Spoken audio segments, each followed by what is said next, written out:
If you want a perfect result with your sewing project, I really think it's all in the planning. If you're new to my channel, I'm Ali and I've been dressmaking since the early 90s. And one thing that I really didn't want to spend time doing when I started doing this when I was 16 was the planning. I just wanted to get straight on with it, but it always backfired. There would always be something that I hadn't quite prepared for, or a little tweak that I should have done before I started cutting out my pattern, or something that I should have unpicked and changed and didn't do. So what I'm going to do in this video is I'm just going to kind of run through the things that I think you should think about before starting any dressmaking project. I have various questions from people who are new to this and they feel like they don't know where to start. So this video covers kind of where to start, what to think about, all the things that you need to think about before you actually get started sewing a finished garment. So let's just go through one thing at a time, what you need to cover in your planning and preparation before you start making a finished garment. So one bit of advice I would have, if it's something that's a completely different style to what you're used to wearing, is see if you can find something in a shop that you can try on that's kind of similar, because sometimes I have ideas and I think this is going to look really great and actually on my shape it just doesn't work. And if you go to all the trouble of making a pattern, making a sample, trying it on, and then you just really don't like it, it's a lot of wasted time. So I do always think if there's something that's completely different to anything you've ever worn, then just go and try something on in a shop. And if you're making something that is similar to stuff that you've got, look at the clothes that you already have. So if it's something like this, if you are thinking about necklines, just try different things on and actually measure the neckline. Measure how far it comes down. Measure how wide the shoulders are. Just compare other clothes that you already have or that you can try on in shops to give you a really good idea of proportions for what you are going to make. And then to make sure you really do love it, make a sample. However much you might think you like something, or you think you're working from your block so it's going to fit, just make a sample. If you're doing a tiny tweak like just cutting out a neckline, you understand gape darts, then you don't need to worry so much about a sample. But if you're doing quite a lot of changes, if you're doing something like this with a wide sleeve, make a sample, even if it's just of the sleeve, so you know you like the shape, you know that it drapes properly. You don't want to start cutting out your lovely fabric that you've spent money on and then discover that actually you don't like the neckline, the sleeve's not as long as you want. Just make a sample, save any scraps from other projects so you've got plenty of bits of fabric to use, and just use old bed sheets, things like that. You don't need to go out and buy calico. You can make your sample out of anything. I quite often make mine out of loads of scraps. They might have random seams on where I've joined bits of fabrics together. They might be all different colours. They look absolutely ridiculous, but it's something that I can put on and I can see, well, do you know what? I don't like that neckline. I might try it like this. It needs a gape dart here. I need to change this and that. It's your opportunity to get everything fitting absolutely perfectly before you cut out. Once you've cut out your fabric, you can't add gape darts. You can't make certain amendments. So it is absolutely, I think, essential to do that. I have quite a few people ask me about the back, and that is why I've got this second mirror. When you go to the hairdressers and they cut the back of your hair, you can't kind of look in the mirror like that and try and see the back. They always hold up the second mirror, and this is exactly what I do. I have one on the wall and I have this one, and obviously you don't need a second full length one. You can just get away with a little hand mirror, but hold it up so you can see the back. Because if I was to look at the back of this dress just by looking in the mirror and I'm going like this, I'm going to distort all of this and I'm not going to see if it fits properly. If I hold up a second mirror, I can stand nice and flat. Or as well, if you have someone else who can take a picture on your phone, just do that. But the best result, I think, is to hold a second mirror up so you can stand completely normal, no kind of twisting around and distorting things, and just check that the back is right. Do not forget about the back, because if you get it all done and then you put your zip in and all of that and the back neck isn't sitting right or anything like that, it's going to be a lot harder to change. So just a handheld mirror with your other mirror on the wall is enough to be able to see the back nice and easily. So before you even start cutting out your fabric, you need to think about the seams and the hems, because you need to know what seam allowance to have. Different fabrics are gonna require different kind of hems, different types of seams. Some are gonna be overlocked together and pressed to one side. Some will be pressed open. You might have a facing or a binding. There's so many different things to think about. And what you don't want to do is cut out your fabric and then discover that actually I need a 3 centimetre hem allowance. not a 2 centimetre one, and it's too late, and then it just becomes problematic. So just think about all of those things before you start it. If you can get a little bit more fabric than you need, and then you can actually play around with it and sew a few bits. If not, just try and use a few little bits from the edges where you know you're not going to waste fabric. But I really think you should kind of get in your head what you are doing in terms of all the finishings before you even cut out, because you really don't want to be working with seam allowances that aren't quite big enough for what you want to do. And then also, while you're doing that, just try out different stitch lengths, tensions, different things like that, whether your fabric overlocks nice and easily or actually it doesn't work. If you've got really lightweight fabric, maybe a French seam would be better. Just do a few little practices, and the stitch length and tension is really, really essential to do before you start. You want to get that right. Once you have figured out all of your things that you need to, like your hems, your seams, all of the details of what you're making, work out what order to put it together in. I know this sounds really silly, but even after all of the years that I've been doing this, I still do this. I still sit and write down what to do. And you don't need to write it in loads of detail. It can be real brief bullet points, but just working out in your head when to sew the sleeve up, when to do the shoulders, whether you're putting the sleeve together and then putting it into a finished armhole, or whether you're going to do the shoulders and put your sleeve in flat and do this seam all in one go. There's various ways of doing things, and the same with the order of putting linings in, if you're putting bindings on, stuff like that. It's great to work it out in advance, because what you don't want to do is sew a seam up and then think, well, actually, I wish I hadn't sewn that one up yet because I want to do it in this order. So just work it out in advance. And the other really good thing about doing this is just kind of managing your time. Even if it's a hobby, it's still good to know how long it's going to take and how far you are off finishing. I'm really not much of a planner. I'm much more spontaneous when it comes to anything. But for doing things like this, just spending a few minutes, it really doesn't need to take more than a few minutes, just to write it all down in order is honestly going to save you starting making and then thinking, should have done that bit, and then you've got to go a step back or maybe unpick something. So just spend a few minutes just writing down all the bullet points in order of what you want to do. And then even if you've made a sample, I think it's always good to check the fit as you're making something, because every fabric is going to be slightly different. When I made this, I made a sample, but this fabric's really floaty and it might just fit slightly differently. You might just want to move the shoulder position a little bit. You might want to nip it in a little bit. Little tweaks like that, even if your sample is perfect, might need to be done just based on how the fabric flows, if it's got a little bit more give in it, and just how it behaves on your body. You can't get a fabric to do what you want the fabric to do. You've got to work with what the fabric wants to do, because however much you try and steam it in place, put little stitches in, it's gonna just lay how it wants to, and you have to just work with that. And if it doesn't lay how you want it to, you're gonna have to just think about how you can possibly tweak your design or tweak the fit to get it to sit how you want it to sit. So you don't necessarily need to tack everything. You can just pin things and then hold them up in the mirror. If it's just a sleeve, you could pin the inseam and just hold it up, or you can just do really big tacks, like really, really big stitches, just to put it together. Or sometimes I just sew with the longest stitch on my machine, because that's really easy to unpick. You can literally just pull out the whole length, as long as it's not fabric that's going to get damaged. But it is worth doing just to make sure it's absolutely perfect. Now, obviously, if you think you might need to take it in a little bit once you've sewn your seam, you can easily do that. But it's more a case of if you want to loosen something off, you don't want to end up with stitch marks where you've sewn it with a small finished stitch. So quite a few people ask me about interfacing, because in a lot of my tutorials, I don't use interfacing. I just don't really like it.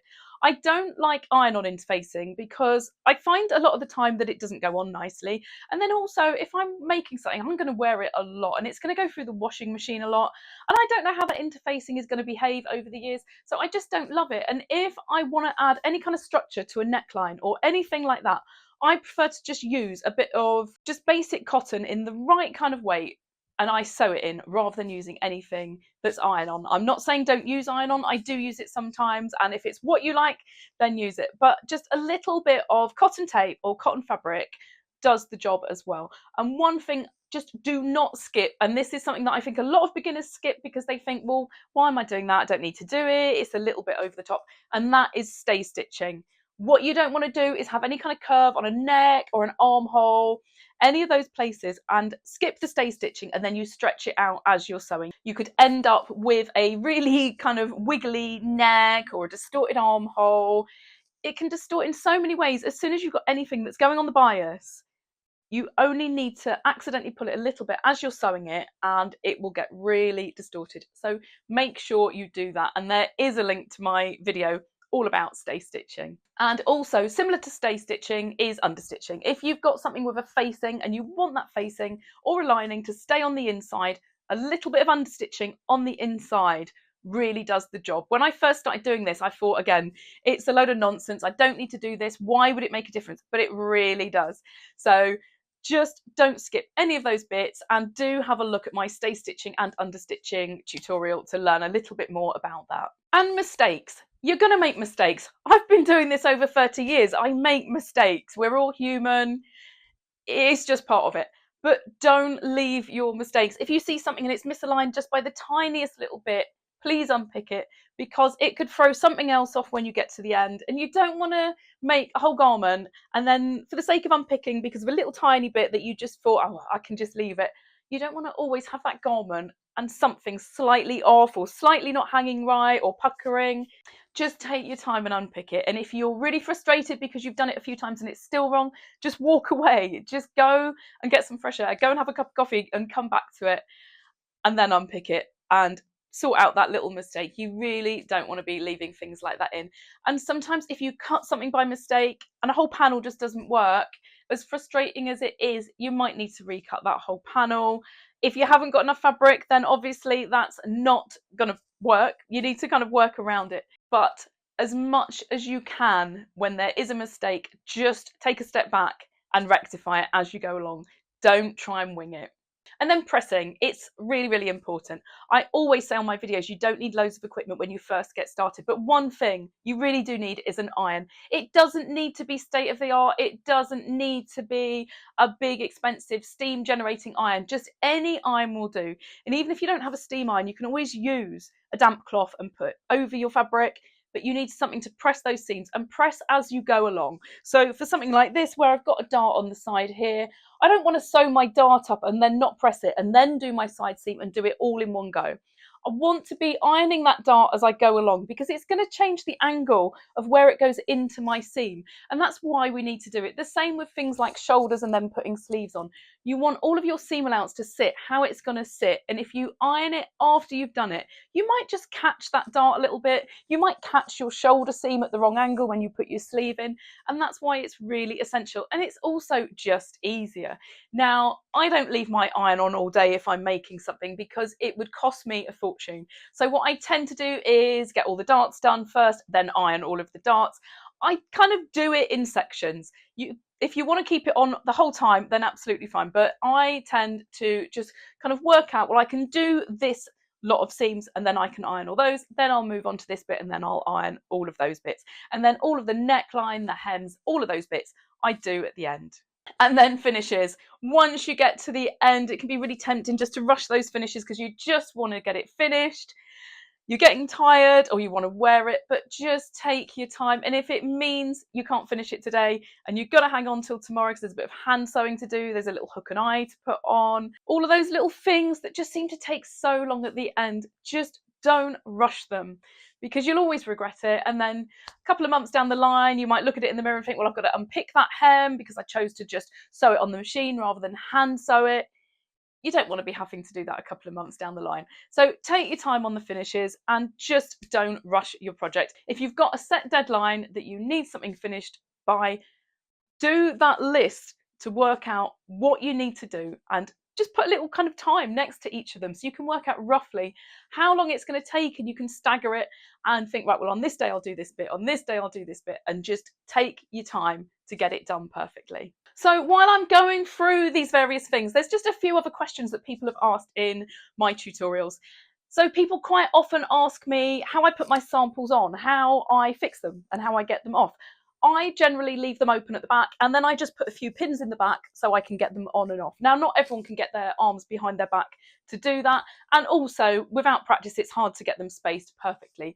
So another option is just to leave a side seam open. It's a lot easier. If it's a sample, just leave an opening at the front. Or what quite a few people have said that they do in the comments on my videos are they just tack a zip in the back. You can just use the same zip every time you do a project and just tack it in loosely, and then it makes it nice and easy just to zip it up and try it on, and then you can take it out again after. So that's a really great suggestion that a few people now have made that they do when they're making samples and doing fittings on themselves. Another question that comes up quite often is people asking me if my patterns have a seam allowance. Now, some of my projects I do trace around the patterns and I put a seam allowance on. If it's something that I think I'm going to use a lot of times, it makes it quicker every time I use it. Or if it's a fabric that I don't want to put pins through what you see. So with a fabric like this, I can pin through this and it's not going to leave a mark. But if I was using something really delicate, I want to be pinning in the seam allowance rather than in the bit of fabric that's going to be visible on the finished garment. So on those occasions, I do trace around my patterns with a seam allowance for pinning them out. But what I will say is if you are doing a lot of pattern cutting, a lot of styling changes, things like that. So for example, if I made this dress and while I was doing it, I was thinking, well, actually, I might want to make another one after, and I might want to have a slightly different sleeve.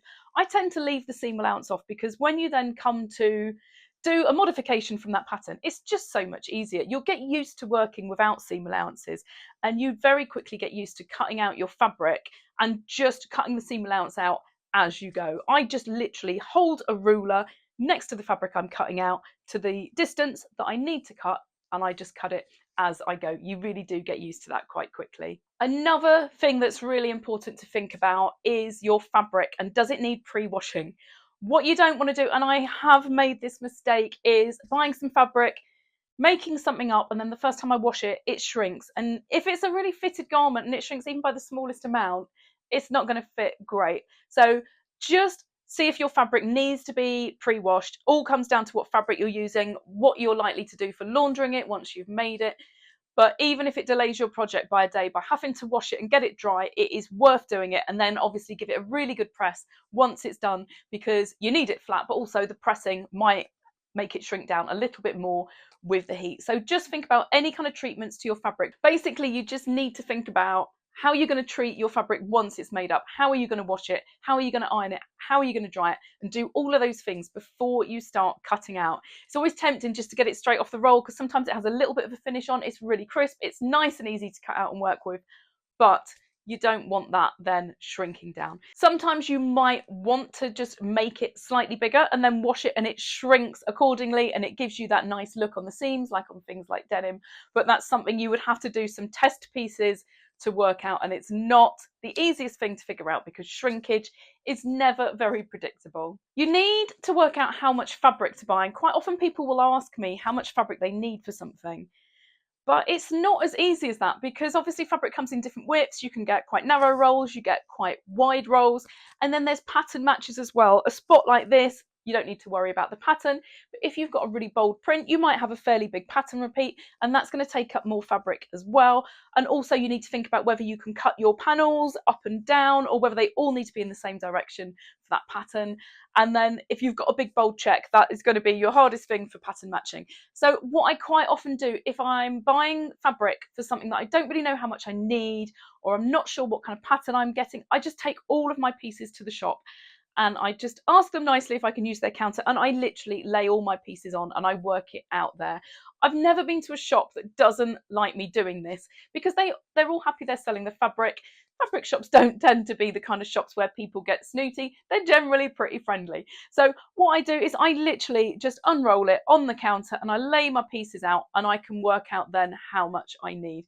It's the way to do it without going wrong. If you're just using a plain fabric and you don't feel the need to do that, just lay your pieces on the floor and just get a tape measure and just kind of work it out. But there's never a kind of one size fits all, you need this much fabric, because it also obviously depends how tall you are. There's so many different factors. But if in doubt, just get a little bit more. You really don't want to get halfway through and then run out. I have a few clothes where I've got little inserts at the shoulders where I've not quite bought enough fabric, and it is so frustrating when you get home and you think, if I'd have just bought another half a metre, this would have been so much easier. And a little bit off topic for this video, but I have the question so many times, where do I get my pattern paper? So I have a big roll of my pattern paper, and it's just called Dot and Cross. If you type it into eBay, there are loads of people selling it. It works out much cheaper if you buy a big roll like this, or you can just buy it by the metre. But I really would recommend it because it's a really good weight for pinning through. You can see through it for tracing, and the grid of all the dots and crosses going at right angles just makes pattern cutting so much easier. Now, I always say you don't need loads of equipment to do this, and you really don't. It would be very easy to go to a sewing shop and think, I need this, this, and this, all this pattern making equipment, a cutting mat, a rotary cutter, all of these things. You really don't. When I first started doing this, I had very, very little. I had a basic sewing machine, I had a pair of scissors and some pins, ruler. I didn't need much, and I still I keep it very basic. I don't have any of the fancy rulers with all the curves on. You don't need them. When you're making a pattern, a bendy ruler like this is great. I watched a video a while ago, and it was an engineer explaining curves and natural curves. And by having something like this, I've had this about 25 years, I think, it will naturally bend, and it's always going to be a natural curve. Whatever you do with it, I don't really understand the principles behind it. I'm not a physicist or an engineer, but it will always be a natural curve, and it's always going to work. So don't go and spend loads of money on these fancy rulers with all these curves that you need to use. You don't need that at all. Just get yourself a basic ruler. A metal one like this is perfect. It will last you for years, and it's way cheaper. So that's everything I can kind of think of, and no doubt I've forgotten something, because every time I sit and edit a video I think I should have said this. There's always something, but that's all the things that I can think about that I think you need to think about before you get started. You don't need to do all these steps every time, but if you are new to doing this, I think it's a good kind of list to work through to make sure your project goes perfectly. So I hope you've enjoyed this. I hope it's given you a bit more of an idea how to kind of plan out your project. The intention wasn't necessarily to give information as such on what to do, but just how to plan it out to get the best results and to just make it go smoothly so you can enjoy it. Because number one is you have to enjoy this. If it becomes a chore, if you stop enjoying it, then you're not going to want to do it. But if it goes nice and smoothly, you should enjoy every minute of it, and you should get a perfect result.